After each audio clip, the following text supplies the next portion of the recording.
What is the absolute worst place you could possibly drop your phone that will completely destroy your day in a matter of seconds? Imagine heading out for a huge weekend with your friends, completely ready to relax, only for a toxic group of guys to turn your day into a massive public setup. The undisputed leader of this group was a guy named Garrett, who was the absolute golden boy of the local community center. He was backed up by his usual crew: Preston, Colton, Tanner, Dustin, and Garrett's younger brother, Wesley. They loved being the center of attention, and because they wanted to look like absolute geniuses while knocking everyone else down, they decided to hijack the community center's main lounge.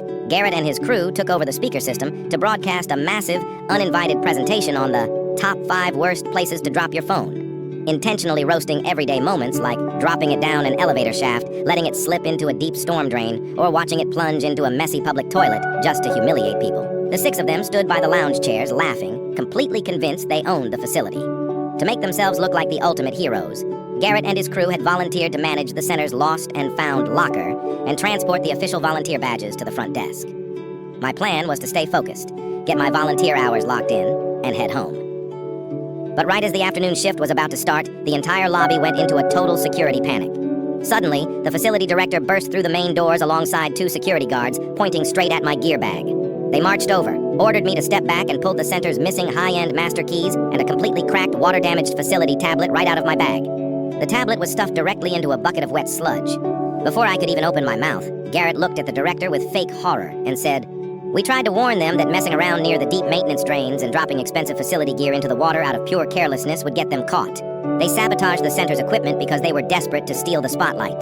The director was absolutely furious and ordered me to hand over my badge and leave the property immediately. Garrett and his crew thought they had executed the perfect setup to disqualify their competition and take all the credit, but they forgot one massive detail. The maintenance hallway had a clear glass window overlooking the main registration. The assistant director had been sitting there the entire afternoon organizing member files. Instead of trying to argue with Garrett, I looked at the director and asked him to check with the front office about who had actually been near my gear bag during the afternoon prep. What the assistant director revealed completely blew the prank wide open. She walked right out of the office holding the physical sign-in clipboard and told the director that Garrett and his crew were the only ones permitted in the locker area. She had literally witnessed Garrett using his volunteer keys to unlock my gear locker when the room was empty, while Preston and Colton stood watch. To make matters worse, Tanner had dropped his varsity sports keychain inside. The assistant director found Tanner's custom keychain in my bag, along with Garrett's note. "Drop the broken tablet in their bag, let the director find it, then we'll run the weekend ourselves and take the credit." The entire lobby went dead silent. Garrett cried setup, but the director didn't buy it. All 6 were stripped of their privileges and banned from the facility for life.